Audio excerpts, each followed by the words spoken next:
ഇപ്പോൾ സാറ് പറഞ്ഞ പോലെ നമുക്ക് ചുറ്റും ഒരുപാട് പേര് സ്റ്റാർട്ടപ്സ് തുടങ്ങുന്നുണ്ട്, സ്വന്തം നിലയിൽ നിൽക്കാൻ ആഗ്രഹിക്കുന്നവരുണ്ട്, വിദേശത്ത് നിന്ന് തിരിച്ചു വന്ന് ബിസിനസ്സുകൾ ആരംഭിക്കുന്നവരുണ്ട്. സാറ് പറഞ്ഞ പോലെ ഒരു 7-8 ഇയേഴ്സ് സാറ് ബാലൻസ് ഷീറ്റിൽ പ്ലസ് കണ്ട ഒരാളല്ല. ആ സമയത്ത് സാറിനത് കാണാൻ പറ്റുന്നില്ലെങ്കിൽ പണത്തിൻ്റെ ബുദ്ധിമുട്ടുകളിലൂടെ സാർ കടന്നു പോയിട്ടുണ്ട്. സാറിന് സ്ഥിരമായ ഒരു ജോലിയിൽ നിന്ന് വരുമാനം വരുന്നുമില്ല.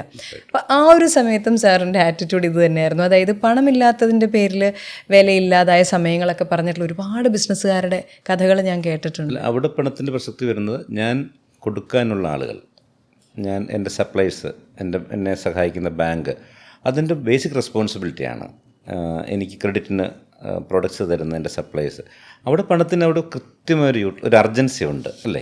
അത് നമ്മുടെ വ്യക്തിപരമായ ലക്ഷറിക്ക് വേണ്ടിയിട്ടല്ല, മറിച്ച് എൻ്റെ ബിസിനസ്സിലെ ഏറ്റവും അടിസ്ഥാനപരമായ ഉത്തരവാദിത്വമാണ് ഞാനൊരു പ്രൊഡക്റ്റ് വാങ്ങിയാൽ കൃത്യസമയത്ത് പണം കൊടുക്കണം, ക്രെഡിറ്റിനൊക്കെ വാങ്ങുമ്പോഴേ. അതുപോലെ എൻ്റെ എംപ്ലോയീസിൻ്റെ സാലറി കൊടുക്കണം. അതൊക്കെ എൻ്റെ ഉത്തരവാദിത്തങ്ങൾക്ക് വേണ്ടി ബിസിനസ് നടത്തുമ്പോൾ പണം ആ ചക്രത്തിൽ കറങ്ങണമല്ലോ. കറങ്ങിയില്ലെങ്കിൽ ഡെഫിനറ്റ്ലി ടെൻഷൻ ഉണ്ടാവും. പിന്നെ രേണു ആദ്യം ചോദിച്ചത് പോലെ നമ്മുടെ വ്യക്തിഗതമായ ജീവിതത്തിന് വേണ്ടിയുള്ള പണത്തിൻ്റെ കാര്യത്തിലാണ് ഞാൻ ആദ്യം പറഞ്ഞത്. അതിനകത്ത് എൻ്റെ ആവശ്യങ്ങൾക്ക്, പരിമിതമായ ആവശ്യങ്ങൾക്കുള്ള പണമുണ്ടെങ്കിൽ ഐ എം ഹാപ്പി എന്നുള്ളതാണ്. കണ്ടൻ്റ് ആയിട്ടുള്ള ഒരാളായിട്ടാണ് എനിക്ക് തോന്നുന്നത്. അപ്പം അതായത് നമ്മുടെ ആഗ്രഹങ്ങൾക്കൊപ്പം നമ്മൾ എത്തുക എന്നുള്ളതാണ്. ഇപ്പം നമ്മൾ പ്രൈവറ്റ് പ്ലെയിൻ മേടിക്കാൻ ആഗ്രഹിച്ചിട്ട് നമ്മൾ BMW ബെൻസിലോ നടന്നിട്ടുണ്ടെങ്കിൽ നമ്മൾ സന്തുഷ്ടരായിരിക്കില്ല. പക്ഷേ ഐ അണ്ടർസ്റ്റാൻഡ് യുവർ പോയിൻറ്റ്. അപ്പോൾ ഞാൻ ചോദിക്കട്ടെ, ഈ work life balance, everything comes to that, end of the day ഏറ്റവും സന്തോഷവും സമാധാനമായിട്ട് ഉറങ്ങാൻ പറ്റുന്നതാണ് ജീവിതത്തിലെ ഏറ്റവും വലിയ ഭാഗ്യം എന്നാണ് ഞാൻ വിശ്വസിക്കുന്നത്. ഒരു ബിസിനസ്സുകാരന് സന്തോഷവും സമാധാനവുമായിട്ട് ഉറങ്ങാൻ പറ്റും, അതായത് വർക്ക് ലൈഫ് ബാലൻസ് എന്ന് പറയുന്നൊരു സാധനം ലൈഫിലേക്ക് കൊണ്ടുവരാൻ പറ്റുമോ? 100%. ഞങ്ങളൊക്കെ വർഷങ്ങളായിട്ട് അതിൽ തന്നെയാണല്ലോ നിൽക്കുന്നത്, ആ ബാലൻസിലാണല്ലോ ഓടുന്നത്.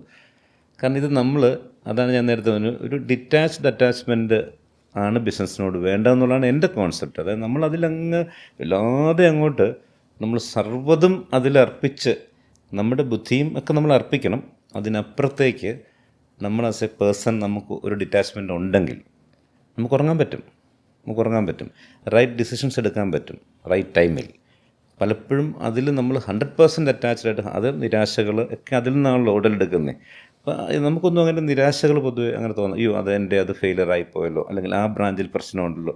നമ്മൾ അടുത്ത ഓപ്പർച്യൂണിറ്റി അപ്പോഴേ നോക്കുന്നു അല്ലേ. ആ ഒരു പോസിറ്റീവായിട്ടും പ്രോഗ്രസീവായിട്ടും എല്ലാ കാര്യങ്ങളും നമുക്ക് കാണാൻ പറ്റിയാൽ നമുക്ക് ഡിസിഷൻസ് കറക്റ്റ് ടൈമിൽ എടുക്കാൻ പറ്റും, കറക്ഷൻസ് എടുക്കാൻ പറ്റും. കാരണം എനിക്ക് തോന്നുന്നു ഞങ്ങൾ ബിസിനസ്സിൽ തീരുമാനങ്ങൾ എടുത്തതിനേക്കാൾ കൂടുതൽ എടുത്തിട്ടുള്ള കറക്ഷൻസാണ്, ഡിസിഷൻസിനേക്കാൾ കൂടുതൽ കറക്ഷൻസാണ് എടുത്തിരിക്കുന്നത്.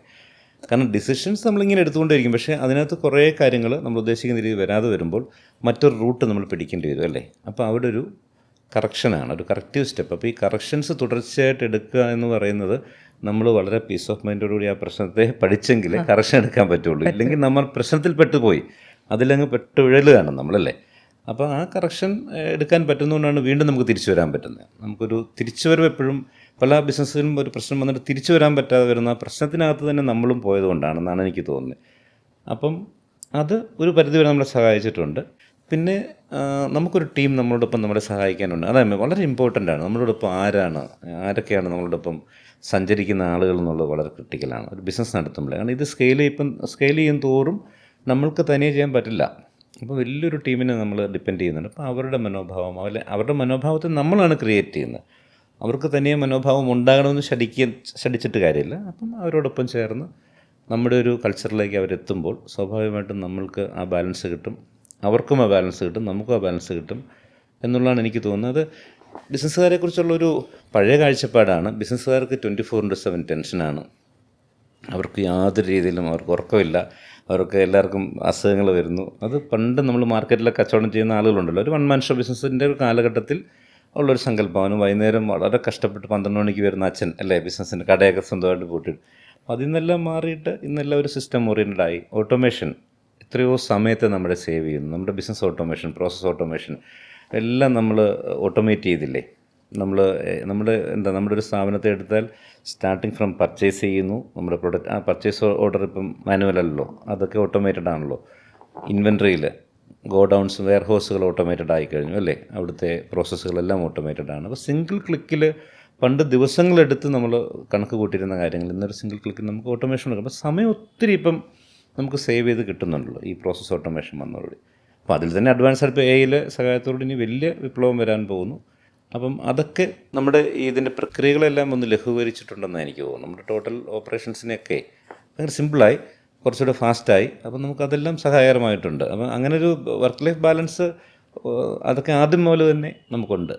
പിന്നെ ഇതിന് അനുഭവിക്കുന്ന ഇതിനു വേണ്ടിയുള്ള യാത്രകൾ, ഇതിനു വേണ്ടി നമ്മൾ ചിന്തിക്കുന്നത്, ഇതിനു വേണ്ടി മീറ്റിങ്ങുകൾ കൂടുന്നു, ഇതൊക്കെ രസമല്ലേ അല്ലേ? സത്യം അതൊക്കെ ഇല്ലെങ്കിൽ പിന്നെ നമ്മളില്ല. അതിനുവേണ്ടിയാണല്ലോ, അത് ഭയങ്കരമായിട്ട് നമ്മൾ എൻജോയ് ചെയ്യുന്നുണ്ടല്ലോ. ഒരു ക്രൈസിസ് വരുന്നു, പെട്ടെന്ന് അതിനെക്കുറിച്ച് ചർച്ച സംഘടിപ്പിക്കുന്നു. അപ്പോൾ അത് അത് കഴിയുമ്പോൾ ആ ക്രൈസിസിൽ നമ്മൾ പുറത്തു വരുന്നു. അപ്പം അതിനെയൊക്കെ നമ്മൾ ആ രൂപത്തിൽ കാണുന്നു. പക്ഷേ നമ്മൾ ഓഫീസ് ടൈം കഴിഞ്ഞാൽ പിന്നെ ആ ക്രൈസിനെ കുറിച്ച് ചിന്തിക്കുന്നില്ലല്ലോ. പിന്നെ പിറ്റേ ദിവസം രാവിലെയല്ലേ ചിന്തിക്കുന്നുള്ളൂ. അപ്പോൾ അങ്ങനെ ആ ബാലൻസ് നന്നായിട്ടുണ്ട് ഉറപ്പായിട്ടും. ഒരു ബിസിനസ്സുകാരനെ സംബന്ധിച്ച് റിസ്ക് ടേക്കിംഗ് വളരെ ഇമ്പോർട്ടൻ്റ് ആണ്. അപ്പോൾ എൻ്റെ ഒരു ഫ്രണ്ടിൻ്റെ ചേട്ടൻ്റെ കാര്യം ഞാൻ പറയാം. അപ്പോൾ ചില സമയത്ത് he's in the poshest of the cars, കാരണം ബിസിനസ് ഭയങ്കര ഹൈ ആണ്. ചില സമയത്ത് വളരെ വാഹനമില്ലാതിരുന്ന സമയവുമുണ്ട്. വലിയൊരു വീട്ടിൽ താമസിക്കുന്നതും കാണാം, ചിലപ്പോൾ ഒരു വാടക വീട്ടിൽ താമസിക്കുന്ന ചെറിയ വീട്ടിൽ പോകുന്നതും കാണാം. അപ്പോൾ പല പല അപ്സ് ആൻഡ് ഡൗൺസ് ഈ ഒരു കക്ഷിയെ സംബന്ധിച്ചിടത്തോളം, അതായത് റിസ്ക് എടുക്കുന്നതാണ്. ചില ഇൻവെസ്റ്റ്മെൻറ്റ്സ് ഭയങ്കരമായിട്ട് പേ ഓഫ് ചെയ്യും, ചിലതിൽ പണി കിട്ടും. ആസ് എ ബിസിനസ്സുകാരൻ, ആസ് എ സക്സസ്ഫുൾ ബിസിനസ്മാൻ ഞാൻ ചോദിക്കുകയാണ്, എത്രത്തോളം ഒരാൾ റിസ്ക് എടുക്കണം? കാൽക്കുലേറ്റഡ് ആയിട്ട് റിസ്ക്കുകൾ എടുത്തുകൊണ്ടേ ഇരിക്കണം നമ്മൾ, ഓരോ കാലഘട്ടത്തിനനുസരിച്ചിട്ട്. ആ കാലഘട്ടത്തിനും പ്രത്യേകതകളുണ്ട്. കാരണം നമ്മൾ 10 വർഷം മുമ്പ് എടുക്കുന്ന റിസ്ക്കുകളല്ലോ ഇന്ന് എടുക്കേണ്ടത്, ഇന്ന് വേറെ രീതിയിലാണ് എടുക്കേണ്ടത്.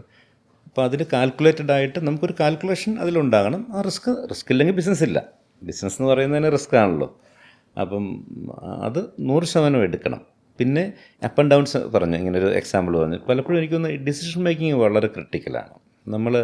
ഞാനെപ്പോഴും കാണാറുണ്ട്, ഇപ്പം ബിസിനസ്സിലും രാഷ്ട്രീയത്തിലുമൊക്കെ ചില തീരുമാനങ്ങൾ എടുത്തതിൻ്റെ പേരിൽ വളരെ ഔന്നത്യത്തിൽ നിന്നിരുന്ന ആളുകൾ പിന്നെ ഒന്നുമല്ലാതായി മാറിയ ചരിത്രമേ നമ്മുടെ കേരളത്തിലും ഇന്ത്യയിലുമൊക്കെ ചില തീരുമാനങ്ങളാണ്, അവർ വൈകാരികമായ ചില തീരുമാനങ്ങൾ ആ സമയത്ത് എടുക്കുന്നതാണ്. അപ്പോൾ നമ്മൾ ഇമോഷണൽ ഡിസിഷൻസ് വളരെ ഒരു പ്രധാനപ്പെട്ട ഒഴിവാക്കപ്പെടേണ്ട ഒരു കാര്യമാണ്. നമ്മൾ ഇൻ്റലക്ച്വലായിട്ട് ചിന്തിച്ച് ഇമോഷണൽ ഡിസിഷന് പോകാതിരിക്കുക എന്നുള്ളതാണ് എനിക്ക് തോന്നിയിട്ടുള്ളത്. അതുകൊണ്ടാണ് നമ്മൾ പലപ്പോഴും ഒരു ഡിസ്കഷൻ വെക്കുന്നത്. നമ്മൾ ഒറ്റയ്ക്ക് തീരുമാനങ്ങൾ എടുക്കാതിരിക്കുന്നതും നമ്മുടെ ഡിസിഷൻ ഇമോഷണലി ആയി പോവോ എന്നുള്ളൊരു പേടി കൊണ്ട് മറ്റുള്ള ആളുകളുമായി ചേർന്ന് ഡിസ്കസ് ചെയ്ത് ഓരോ തീരുമാനം എടുക്കുമ്പോൾ ഗുണമോടെയാണല്ലോ. പലരുടെ തോട്ട്സ് വരുന്നു, അതിലേറ്റവും ബെസ്റ്റായിട്ട് നമുക്ക് അവസാനം ഒരു തോട്ടിലേക്ക് നമ്മൾ ഇവോൾവ് ചെയ്ത് വരുന്നു. ആ ഡിസിഷനായിട്ട് മാറ്റി നമ്മളത് എക്സിക്യൂട്ട് ചെയ്യുന്നു. ഇപ്പം ഈ ഇമോഷണൽ ഡിസിഷൻസ് പലപ്പോഴും പല വൻകിട പ്രതിഭകളുടെയും, അത് ബിസിനസ്സിലാകട്ടെ, രാഷ്ട്രീയത്തിലാകട്ടെ, കലയിലാകട്ടെ, എല്ലാ കാര്യങ്ങളിലും അവരെടുക്കുന്നൊരു നിലപാടാകാം ചിലപ്പം, അല്ലേ? അതിൻ്റെ പേരിൽ വലിയ വില പിന്നെ കൊടുക്കേണ്ടി വരാറുണ്ടല്ലോ. അതിനകത്തൊരു ബാലൻസ്ഡായിട്ട് ചിന്തിച്ച് തീരുമാനിക്കാൻ പറ്റിയാൽ നല്ലതാണെന്നാണ് എനിക്ക് തോന്നുന്നത്.